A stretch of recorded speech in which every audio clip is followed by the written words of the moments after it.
Bueno, muy bien. Ahora vamos a otro de los grandes géneros del barroco instrumental, que es el concerto o la música concertante, ¿sí? La música concertante es la música que opone dos fuerzas contrapuestas, ¿no? Esto se ve muy vinculado a la típica pintura barroca de la época que jugaba mucho con los contrastes de luz y sombra, ¿no? Si ven los cuadros de Caravaggio, por ejemplo, van a ver cómo las figuras salen como desde las sombras y los cuadros están muy organizados en función de estos contrastes de luz y sombra. Bueno, en la música concertante lo que se produce es el contraste entre el volumen que genera lo que se llama el ripieno, el tutti, o sea, la orquesta, y por otro lado los pasajes en los que toca el solista o los solistas. Ahora vamos a ver. Que muchas veces es acompañado por solo el bajo continuo, ¿sí? Recuerden que el bajo continuo, bueno, es algo que ya hablamos un poquito cuando hablamos de la música vocal. El bajo continuo era una línea melódica escrita para un instrumento grave o para varios instrumentos graves y una armonía improvisada por un instrumento armónico. Cuando digo improvisada me refiero que se desarrollaba a partir de un cifrado que escribía el compositor. El compositor escribía G7, C5, 6, o sea, escribía las tónicas de los acordes, o mejor dicho, no la nota del bajo, y la inversión del acorde, o sea, los intervalos que generaba ese bajo con las distintas voces que tenía que tocar quien desarrollaba la armonía. Podía estar en primera inversión, en segunda inversión. Supónganse un acorde do mayor, do, mi, sol, se podía tocar con el do en el bajo, entonces iba a decir estado fundamental, si ponía el mi en el bajo iba a ser en sexta, porque del mi al do que pasaba para arriba había una sexta distancia. Entonces se ponían esos números que significaban en qué inversión tenía que tocar quien desarrollaba la armonía. Entonces, básicamente, los tres componentes de un concierto barroco son el continuo, que puede ser toda una sección de la orquesta, o sea, lo puede hacer un solo instrumentista, por ejemplo, un clavecinista tocando los bajos con la mano izquierda y las armonías con la derecha, o lo puede hacer todo un conjunto, un cello tocando el grave, un clave y un órgano y un laúd tocando los acordes, es decir, puede haber de ser desde una sola persona hasta un conjunto que hace lo que se llama el continuo, que es el acompañamiento, ¿no? Y además de eso está la orquesta, el ripieno o el tutti, o sea, ahí está todo el grupo, y además están los soli, el soli. El soli es el conjunto de solistas o el solista. Puede haber uno o varios. Esto divide lo que sería el género, el concerto, en dos tipos. El concerto para solista y el concerto grosso.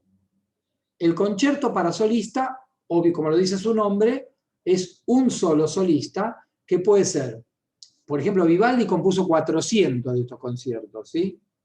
Algunos que son muy malos, muy criticones, dicen que compuso 400 veces el mismo concierto. Porque la música de Vivaldi es un poquito, a veces, repetitiva, la música instrumental. Pero no es para tanto tampoco. Compuso conciertos para violín, para flauta, para piccolo, para fagot, para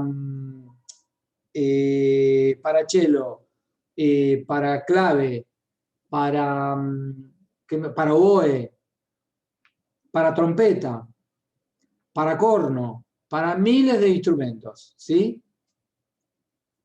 Siempre el solista y la orquesta. Las famosas 4 estaciones de Vivaldi no son otra cosa que 4 conciertos para violín, ¿sí? Violín y orquesta. Y después está el concierto grosso, que la característica que tiene es que en vez de tener un solista, tiene un grupito, el soli, pueden ser 3, 4 instrumentos solistas que alternan con la orquesta. Entonces, tienen varias posibilidades. El solista con el continuo, el solista con la orquesta, el continuo con la orquesta, o el solista con el continuo y con la orquesta, ¿sí? O sea, tienen distintas combinatorias que se van dando a través del concierto. Bueno, vamos a escuchar ahora, vamos a ejemplificar concierto para solista. Voy a buscar, así lo ven, más lindo verlo. Para escucharlo después tienen grabado el concierto para trompeta de Telemann, ¿sí? Lo tienen subido ahí. Ahora les cuento, van a encontrar primero en los audios que les subí, las 4 primeras danzas son la suite número 1 de Bach para la 1. Después tienen 4 números, que es el concierto para trompeta de Telemann, y después tienen unas piezas de suite para clave de François Couperin, que es típico barroco francés. Ahí van a ver que está toda esta cosa que le digo, los valores largos con mucha ornamentación. Ahora vamos a escuchar un concierto. Vamos a buscar un concierto, a ver, un segundito.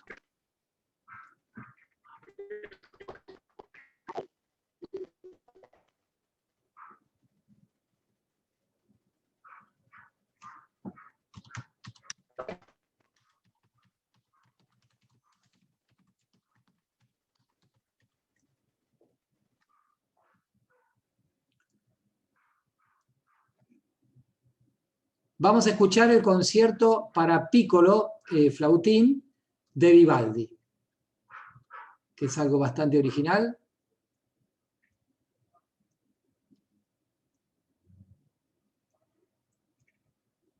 A ver. Va a haber una propaganda seguro, así que primero...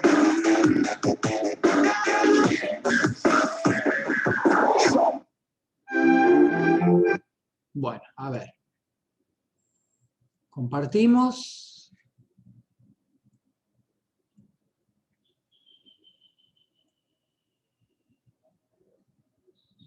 ¿Dónde está? A ver.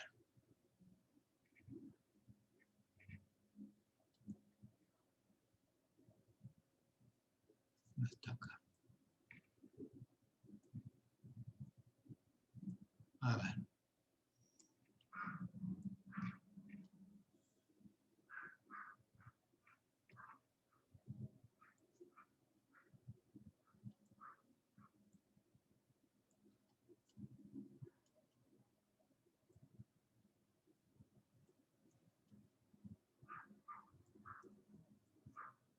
Ahí va.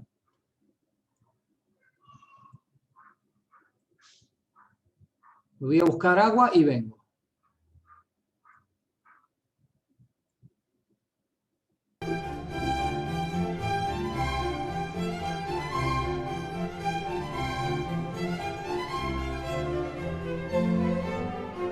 ¿Sí?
Bueno, ahí vieron, por ejemplo, la típica rítmica del barroco italiano, ¿no es cierto? ¿Vieron esa cosa continua, motora que tiene? Alejandro, Flavio. Alejandro está esperando para entrar, pero no lo encuentro. A ver.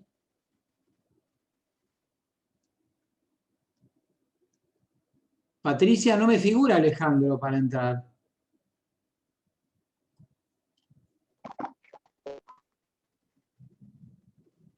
¿Sabés qué pasa? ¿No está pudiendo entrar? Invítalo, que venga con vos. ¿No está pudiendo entrar?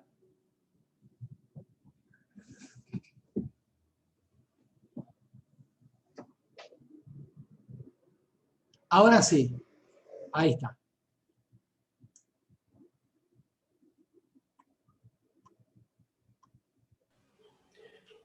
Perdón, profesor, ¿le puedo hacer una pregunta? Sí, claro. Cuando habló de la orquesta en Tutti, yo no sé por qué me hice la imagen de los conciertos, qué sé yo, de Beethoven o de Mozart. Son dentro de todo chiquitos, pero tienen vientos y bronces y percusión y qué sé yo. ¿Los conciertos de estos del barroco son solo cuerdas lo que es orquesta en Tutti o...? Digamos que el estándar eran cuerdas. A veces, por eso los conciertos de Vivaldi se anuncian como concierto para flautín y arcos, dice, ¿sí?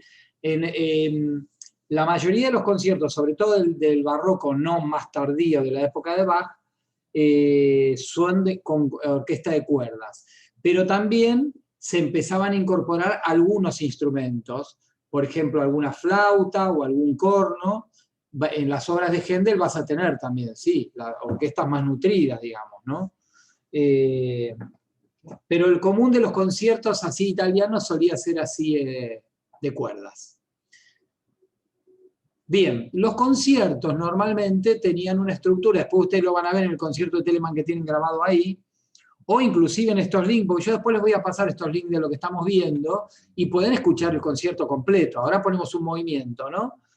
El concierto típico de Vivaldi era de 3 movimientos. Tenía un movimiento rápido, un allegro, después un movimiento lento en el medio, y por último un movimiento muy ágil, un presto al final. Como les decía hoy, las famosas 4 estaciones son 4 conciertos y los 4 conciertos son tripartitos. Siempre tienen allegro, movimiento lento y presto, movimiento más rápido al final. Eso es lo típico de la época. Cosa que después se mantuvo bastante, porque inclusive en los conciertos clásicos ya de la época de Beethoven, normalmente los conciertos para piano y orquesta tienen 3 movimientos, mucho más extensos, mucho más desarrollados, pero son también de 3 movimientos. Bueno, ahora vamos a ver unos conciertos muy célebres, fueron los conciertos brandeburgueses de Bach. Son 6 conciertos y los 6 tienen instrumentaciones diversas.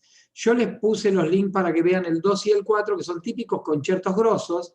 Ahora vamos a ver uno, donde van a tener, van a ver ahí el contraste de los solistas que están más adelante. Vamos a escuchar el cuarto, o parte del cuarto, que hay flautas dulces y violín como solista, y además toda la orquesta detrás. Esto sí es entonces un concierto grosso. El otro compositor que compuso muchos conciertos grosos fue Händel. Händel compuso muchos conciertos grosos. Y además compuso muchas suites. De Händel es muy famosa la música acuática, porque fue una música que se tocó para la coronación de un rey y se tocó en un barco. Entonces el rey paseaba con un barco y el barco que estaba enfrente paseando al lado estaba con la orquesta tocando la música acuática, que no era otra cosa que una cantidad de suites con muchas danzas que se tocaron durante ese rito de coronación. Bueno, ahora volvemos al concierto, este caso concierto grosso de Bach, concierto brandeburgués número 4.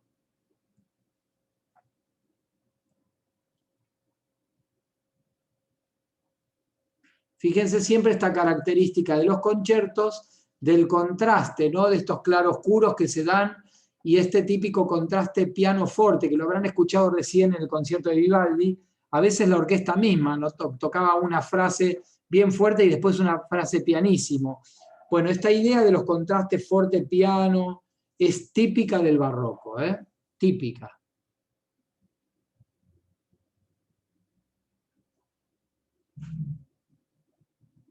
A ver,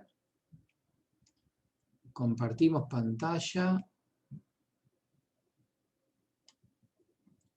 Ahí va.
Bueno, ahí tenemos el primer movimiento del concierto brandeburgués número 4. Yo les mandé los links del 4 y del 2 para que vean. ¿Notaron, por ejemplo, los pasajes donde el cello hace claramente el bajo continuo con el clave, acompañando a las dos flautas dulces y el violín? O sea, acá el conjunto de solistas está dado por las dos flautas dulces y el violín.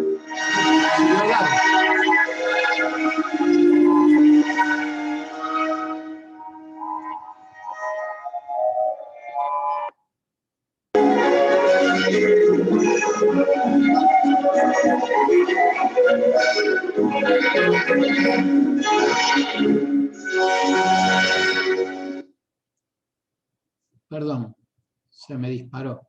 Les decía, el conjunto de solistas acá está dado por las dos flautas dulces con el violín.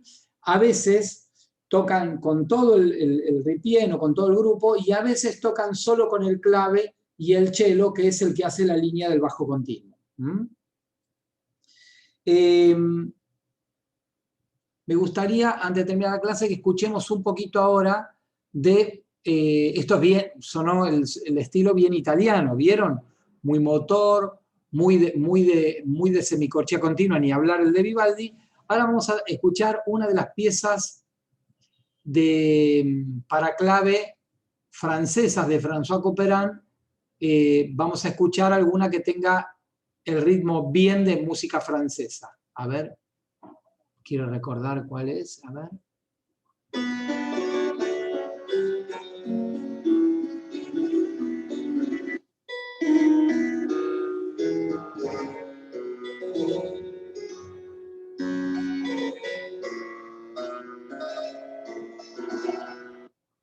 Bueno, a ver. Vamos a compartir pantalla. Zoom Meeting, compartir pantalla.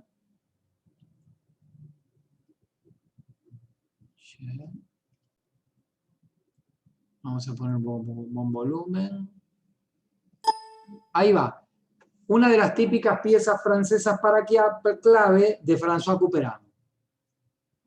Esta tiene bien estilo, además de ser francés Couperin, es bien de estilo francés la pieza.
¿Notan la diferencia de estilo que hay en esto y lo que escuchamos recién de Bajo de Telemann, ¿no?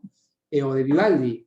Acá la música es como mucho más meditativa, tiene más espacios, hay mucha ornamentación, en muchas notas largas se utilizaba mucho el trino o el mordente, ¿no es cierto? Todo el tiempo la nota larga se ornamentaba. Escuchemos ahora, por ejemplo, la Courante de la suite 1 para laúd de Bach, que también ahí tiene estilo francés. Van a ver que no es... vamos a escuchar la Courante y la Giga de la suite de Bach. Y van a ver cómo Bach en esta suite mezcla o la Allemande y la Courante. Las dos primeras piezas. Van a ver cómo la Allemande es típica italiana, o sea, con semicorcheas continuas, y la Courante, en cambio, es típica francesa. Ahí va.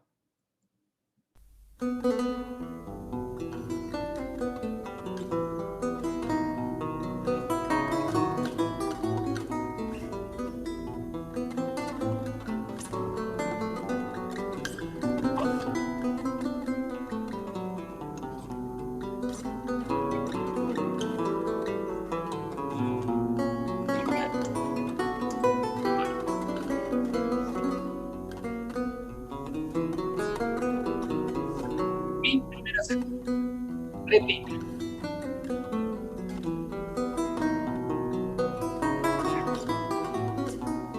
Es casi todo un movimiento.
Vieron casi un movimiento continuo en semicorcheas, como siempre la distribución en dos secciones repetidas. Ahora vamos a escucharla bien italiana. Y ahora vamos a escuchar la Courante en la misma suite Bach.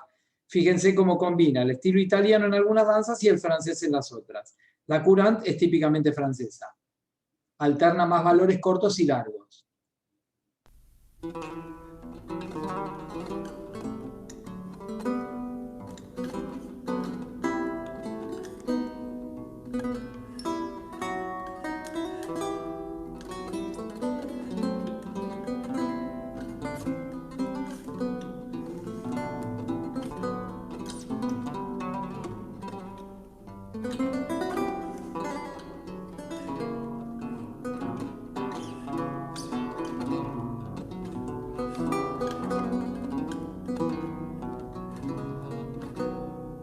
Repite.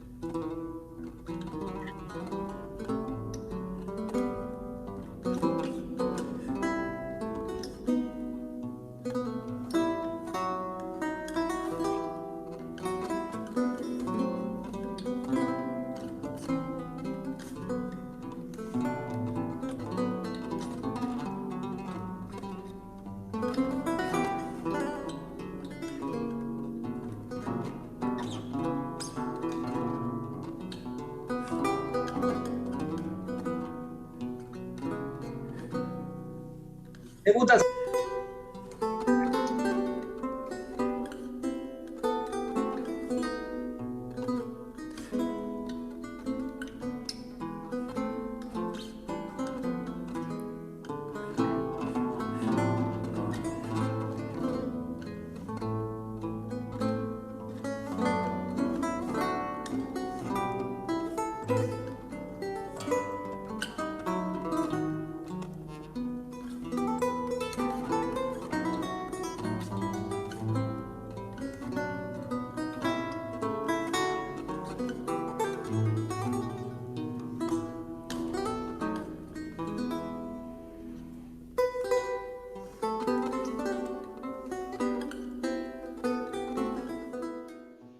Bueno, ahí está repitiendo la segunda sección.